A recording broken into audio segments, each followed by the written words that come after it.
Hey guys, and welcome to the Hump Day edition of Full Count.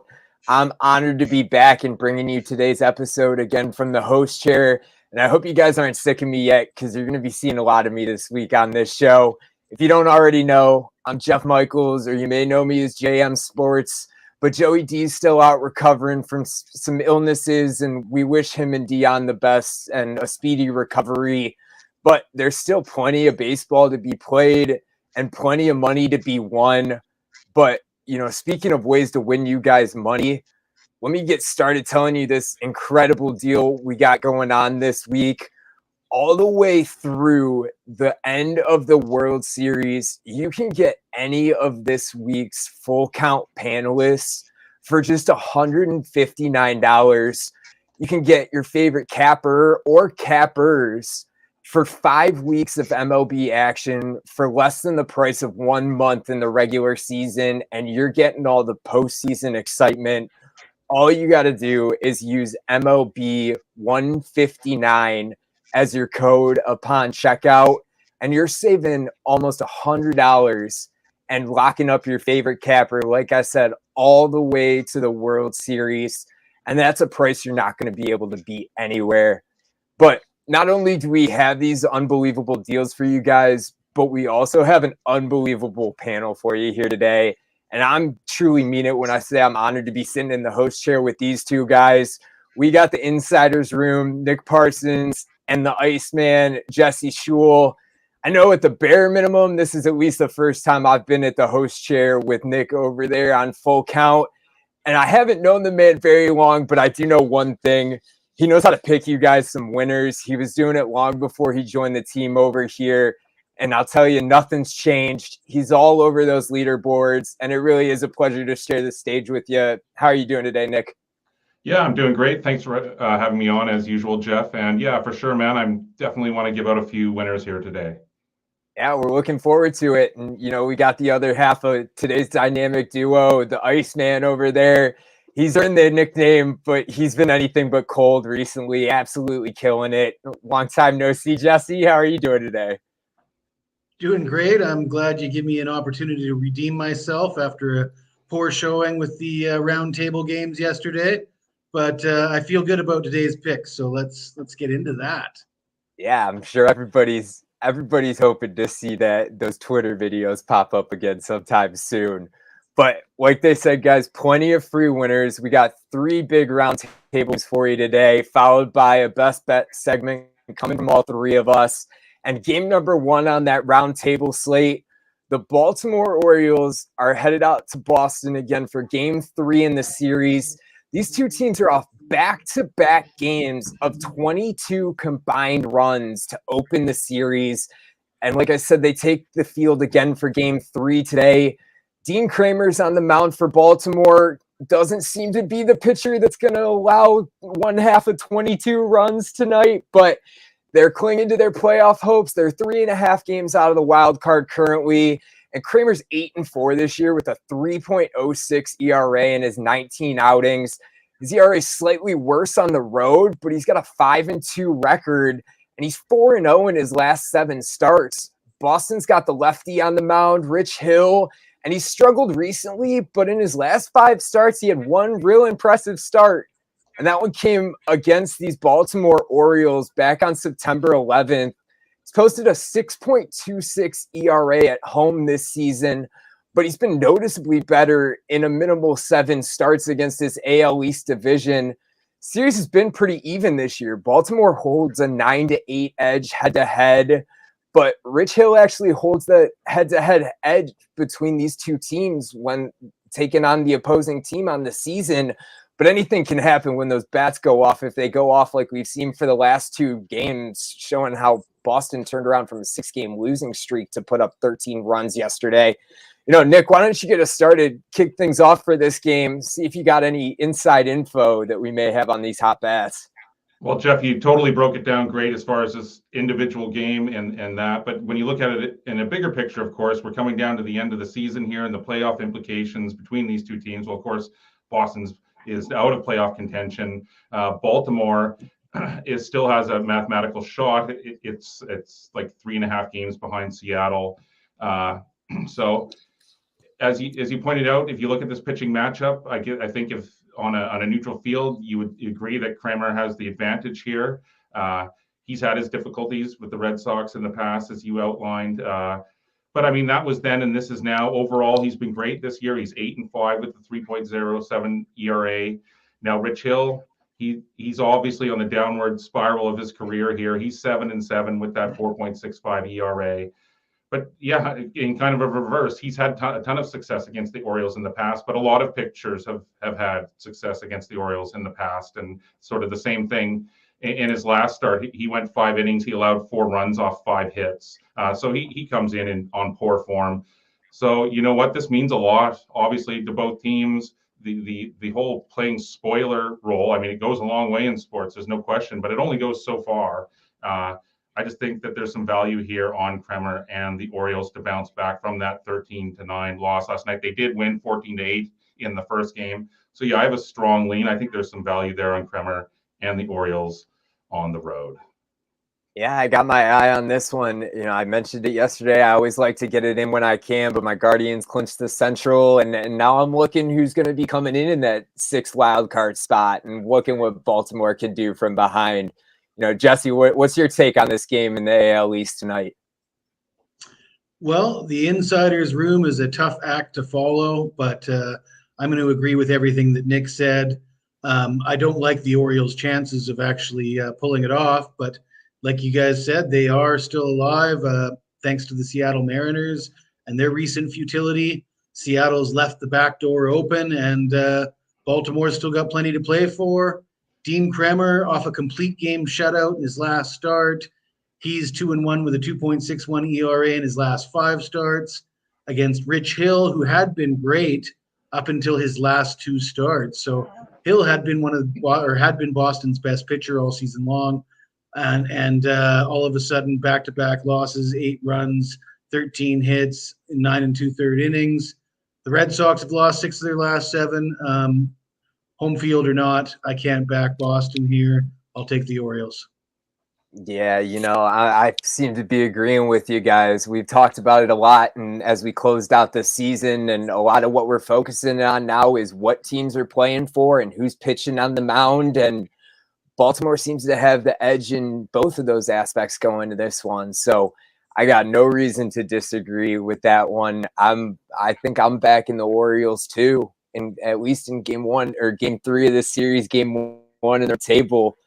But guys, game 2, one that's near and dear to me in that AL Central Division, and you want to talk about clinging to your playoff hopes. Twins lose tonight. Chicago heads to Minnesota tonight, but if the Twins lose tonight, their hopes are officially gone if they weren't basically already. But both of these teams are still actually in playoff contention, with Chicago sitting at a slightly better chance. Don't think I'd be putting my money on 2 AL Central teams playing in October, but that doesn't mean that this game doesn't have playoff implications, and doesn't mean that these 2 teams don't have anything to play for. A lot of it's been because of the slump by the White Sox recently, though, that Minnesota's sticking in it. They've lost 7 straight games. And they got shut out yesterday with Lance Lynn on the mound. And Minnesota's put up double-digit hits as a team in 3 straight games, giving themselves the opportunity, and they cashed in on 2 of those 3. Tonight, Johnny Cueto takes the mound in a last effort to turn things around for these White Sox. He's got a 3.07 ERA on the year, but he's just a 7-9 record. But he's 4-1 in 9 starts against the division with a 1.83 ERA. But the White Sox are just 5-4 in those 9 games. So run support's another big thing that's been key. Cueto's lost 3 straight starts and 4 out of his last 5, but he's facing off against Josh Winder on the other side, who's kind of in that same boat. At least Cueto got a win in his last 5 or a win for the team, I should say, in his last 5 starts. Winder's lost 3 out of his last 4 by decision, but the Twins have lost all 4, and he's got a 6.41 ERA. Winder won his only start against the White Sox this season, but it was back in early July, allowing just 2 earned runs in 5 innings. but Cueto threw 6 innings and allowed just 1 hit in his most recent start against Minnesota. So AL Central matchup, Jesse, what are you looking at in the White Sox Twins duel tonight? Well, Jeff, you mentioned that these teams are mathematically alive in the race for the division, and I've done some calculating, and I'm going to use a real technical term. They've got no chance. No chance. Chicago's lost 7 straight. The Twins have lost 9 of their last 12. There's no way I want to be on a side here. Both these teams have been futile, to say the least. Game 1, 4-0 win for the Twins. Both these teams are struggling at the plate, so I'm going to look at the total here. The under is 9-4-1 in the Twins' last 14. You got Johnny Cueto going, and you mentioned some of his stats, but the one that I'm looking at is he's 1-0 with a 2.25 ERA in 2 starts against the Twins, and Josh Winder on the other side, 1-0 with a 3.00 ERA in 2 appearances versus the White Sox. So the only way I can play this game is to take the under. I was looking at that one too. I got a small opinion on this side, but I'm going to let Nick take the reins before I give you that one and see what the Insiders Room has to say on this AL Central matchup tonight. So yeah, they're handing the ball to Cueto here to stop the bleeding, and I think he could be the right man for the job. As you mentioned, he's only 7-9 on the year, but he's had historically a lot of success against the Twins. He's 4-0 with a 1.41 ERA in 5 career starts against them, and that includes going 2-0 with a 1.64 ERA in 2 starts against them here in Minneapolis. Winder, Jesse mentioned, in the 2 career appearances versus the White Sox, he's been okay, but he's in 3 starts this month, he's 0-2. He's allowed 9 runs and 16 hits over 14 2/3 innings. They're both still in it, and I think Cueto can get the job done here, guys. I think that this slide stops here finally for Chicago, so I have a strong lean to the White Sox in this one. Yeah, that's where I was looking to, Nick. I like Cueto. I think he's got the edge in the pitching matchup, and he just hasn't been able to get the run support. And I think the way that Winder's been struggling recently, I think today might be the way. You see a 3.07 ERA for the season, and it only takes 3 runs right there. 2-3 runs. If the White Sox can put up a couple, I think they can get the win. So I'm leaning with you there, Nick. I do agree on that one. But Game 3 is the big one. Game 3 is the exciting one between the 2 hot teams coming in right now. But the Dodgers are in San Diego again tonight, and they may have clinched their spot in the NL. But the Padres, they dropped the series opener last night 4-3 against the Padres. And San Diego goes 8-2 in their last 10 games now. They had a clean sweep at Arizona, and they took 2 out of 3 in the series against St. Louis and Colorado. And the Dodgers are a lackluster 3-4 in their last 7 games, but it comes back to what are they playing for?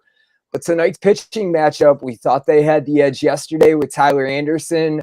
Tonight, the Dodgers throw Julio Urias in San Diego. He's got a 17-7 record in his 29 starts with a 2.25 ERA, and the team's 20-9, but he's an even more impressive 11-4 on the road. But the most impressive thing that I saw in his last 17 starts, the team is 16-1 with Urias on the mound. San Diego puts up some strong competition, though, with Joe Musgrove in front of his home fans.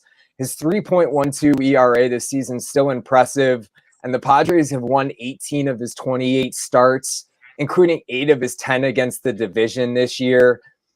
San Diego picked up a full game in the wild card yesterday over the Phillies, with the Phillies losing, but can they continue that trend as turn things around as Musgrove's 0-6 in his career against the Dodgers, and Urias has won 5 straight starts against San Diego? Nick, what are you looking at in this NL matchup? I'm curious. I'm looking at the motivation factor for each team here. And as you said, one team is on the rise and one team is sort of just scuffling along and waiting for the postseason to happen. The Dodgers have clinched, but this is a big game and a big series for the Padres. As you pointed out, they won 4-3 in 10 innings last night. They're now 2.5 games up on Philadelphia for the second wild card spot and 4 games up on the Brewers for the final spot. Now, San Diego's magic number is down to 4. You pointed out all the numbers for Urias, and despite all of that, I think San Diego offers really good value here to earn a second straight win in this series. And that would be their first series win of the year if they could do it over the Dodgers. So it's a big, as I said, big game, big series for the Padres here. Urias and Musgrove, you pointed out their stats. To me, they're a wash. You can make a convincing argument for either of these guys to win tonight. And so when you sort of take those guys out of the equation and looking at some other motivational factors here, as I said, I think that, this is a really must-win sort of game for San Diego. And so I think there's a lot of value here on San Diego and Musgrove at home. Yeah, I agree. I do. Jesse, I know you don't like betting these Dodgers games. I know you don't. But what are you looking at in tonight's matchup? It probably won't surprise you much, but I'm looking at the total. I'm not going to disagree with Nick, though. The pitchers are a wash, but the pitchers look great, really. I mean, Urias, he's ranking at the top of the National League in most categories. I mean, he's perhaps in the conversation for a Cy Young. So, I mean, he's going to be motivated to add another solid start, and he's owned the Padres. He's 3-0 with a 2.00 ERA and 3 starts against San Diego. And then you got Musgrove, who's only allowed 1 run in his last 2 starts. The under is 11-4 in the Dodgers' last 15 overall. They've gone under the number in 6 of their last 7 road games. And the under is 9-4 in the Padres' last 13 overall.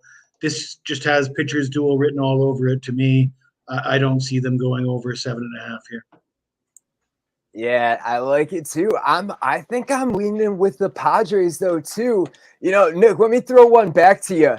I thought it was interesting. I was looking at some of the trends for this Dodgers team that, Jesse's mentioned it before. They point towards LA tremendously. But after a game like last night, the 2 trends that stood out to me, San Diego was 20-44 versus bullpens with an ERA of 3.45 or better. And the Dodgers are 27-10 this year when the money line's between -100 and -150. Not about those trends specifically, but trends like that so strongly point to the Dodgers. After a game like last night, do you ignore them, or they were negated last night? Do you ignore them, or do they come into play again? I think that's a really good question, and I think that you can take trends and all those different things into account at different times of the season for sure. And I think if this was in the middle of the regular season, I think that that stat would be a little more significant here. But because it's near the end of the season, because of the situation that each team finds itself in, I really think that those stats become less important at this time in the season. And so I do approach, the start of the season, the middle of the season, and the end of the season differently. I use different approaches. And so when looking at those stats and looking at this time of year, we're down to the last week and a half here. I would say that, those stats, we can throw them out the window here. I do agree. I do. I was curious to see, there's so many trends that point towards this Dodgers team. None of them mattered yesterday when they lost 4-3. So do they matter tonight against the same team? But guys, before we get over to that best bet segment, I do want to just address Charlie's comment, the most recent comment. I believe the percentage is kind of a term that's interchangeable with unit or star. So I think a 5% play would be a 5-unit play, a 5-star play. So would be 5 times whatever you normally bet as a 1-unit play would be the way to go about it. So no, not 5% of your total bankroll. I mean, you could potentially take it that way, but you'd run out after 20 bets if they all lost. But 5% would be a 5-unit play or 5 times your normal unit. But following that, guys, the most highly anticipated segment, I'm sure. I'm going to start it over with the Iceman. Why don't you let him know what you got going on over on SportsMemo, Jesse, over on the premium site, and what you got for your best bet segment on today's show? Well, I did sweep the board with college football last Saturday, and I'm geared up with 5 plays this Saturday for college football. Really excited about that. I do have a baseball play going off tonight. Not as excited about that as I am about the college football, though. So, really, at this time of year, it's all about football for me. I'm firing at 80% combined college and NFL so far this season, which I'm pretty happy about. I don't know about the clients. I think they're satisfied. But yeah, best bets. I'm looking at an interesting game between Arizona and Houston. And of course, the Astros don't have a lot to play for anymore. They will finish with the best record in the American League. They're set for a playoff run. They've got their sights set on winning a World Series. And while this looks like a pitcher's duel between two of the best pitchers in baseball with Zach Gallen and Justin Verlander, I'm not sure how eager the Astros are to let Verlander throw 110 pitches and try and pitch a no-no here tonight. If you look at Verlander's last start, he threw 93 pitches and went 6 innings in a pitcher's duel against Baltimore, and opposite him, Kyle Bradish almost went the distance, only allowed 2 hits, struck out 10. And that's kind of what I'm expecting here for Zach Gallen, who actually has the second best whip in the majors, 0.89. He's 12-3. I mean, this guy's been as good as anybody, really. And I just think he's going to have a longer leash here tonight. I think Arizona's not going to the playoffs. They don't have to save him for anything. He's a guy that can try to go the distance here, whereas Verlander, he's probably going to be out of there after 5 or 6 innings. And in a pitcher's duel, that could make the difference. So I'm looking at Arizona as the dog on the run line, plus 1.5, minus 145. All I'm gonna say to that, Jesse, I like me some Zach Gallen, so I can't argue that one. But guys, number 2, Nick Parsons, but not number 2 in proper in potential, but number 2 in best bet segment for you today. Nick, I know you've been killing it over there in the insiders room, not just in baseball, but in multiple sports. Why don't you tell everybody what you got going on the premium site, what you may be looking forward to this weekend, and let everybody know what you're looking at for your best bet tonight on the diamond. For sure, Jeff. Yeah, just like the Iceman, it's all football for the insiders room. And after a tough week 3, bounce back in week 4 in college football with a 75% record. So looking to build off that. And I've been playing with house money since the start with the NFL. And I'm 71% with my primetime NFL. So guys, check out my big Thursday night play tomorrow night on the total in that game. That one will be interesting for sure. But as far as the best bet segment here, I'm going to suggest a play on the Mariners on the run line. So you lay the 1.5 runs, you get the plus money return on that. After 2 straight losses, the Mariners, I think they're not only going to win tonight, but I think they'll win by a significant margin. I really do think there's value here laying those 1.5 runs for that plus money return, because Seattle, it lost 5-0 to Texas last night. It's still trying to secure a wild card spot. It clearly can't afford to drop any more here right at the end of the season. It's 3.5 games up on the Orioles for that final wild card spot. So the Mariners, they hand a ball to a rookie, but he's just been fantastic. George Kirby, he's 7-4 with a 3.30 ERA overall. And he's already faced the Rangers 3 times this year. He's completely dominated them. He's 1-0 with a 2.16 ERA against them. Now, of course, Texas would like to play spoiler here, but as I was mentioning earlier, Jeff, just about the whole motivational playing spoiler, I mean, it only does go so far. But yeah, I think, they got the 5-0 win last night. A letdown here is very possible here from the Rangers. They do hand their ball to their ace, Martin Perez. He's 12-6 with a 2.90 ERA. He's 8-5 with a 3.28 ERA lifetime against the Mariners. But yeah, I still like the Mariners here. They have the longest active playoff drought streak in majors right now. They haven't been since 2001, but they've already won 12-17 in this series this year. So yeah, I think they're going to rebound off that big loss from last night. And as I say, you lay those 1.5 runs, you get that plus money return. I think that's where the value is on this one. Absolutely. One I'll be paying attention to again as a Guardians fan. So I'm looking to see who we're gonna play, and I still haven't decided who I want to play between the Seattle and Boston or Baltimore team. They're both capable of more than we may have anticipated, at least out of Baltimore at the beginning of the year. But guys, for my best bet today, I do have my triple play package up for you over at SportsMemo. Something I've been running this season. It's my top totals, my top side, which today is a 5% run line game of the month, and my top prop up in that package as well. But you're going to get that prop right here as my best bet for free. And I'm going to my Guardian game. I used him as my best bet yesterday, and I went against them, as my best bet yesterday, and I cashed on that one. You can root with your heart, but bet with your head. Let me tell you that. And I'm changing things up a little bit today, and I'm going Tristan McKenzie over 6.5 strikeouts at plus 120 on DraftKings was the last odds that I saw. But I looked across the board and looking at the projected strikeout totals for tonight's all the pitching matchups, a lot of 5.5s, 4.5, some lower numbers with less implications on the line.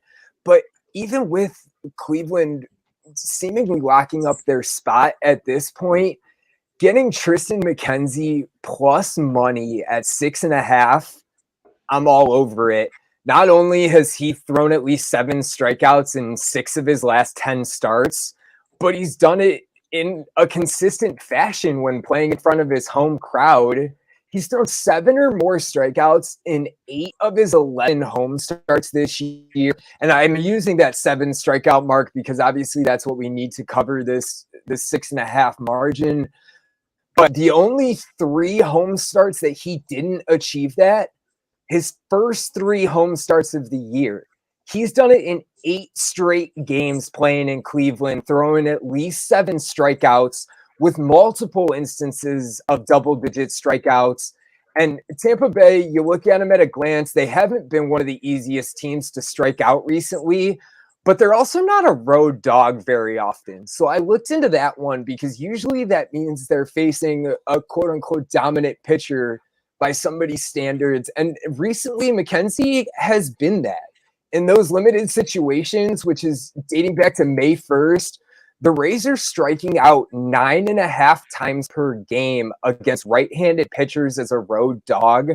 That's over 1 strikeout per inning, meaning if McKenzie can go 6 2/3 innings, which he's done in 7 of his last 11 starts and 5 of his last 7 at home, there shouldn't be an issue making it 9 straight starts at home with at least 7 fan batters. So I'm looking at that plus money. Tristan McKenzie doing it again at home, striking out the Tampa Bay Rays at least 7 times in Cleveland tonight.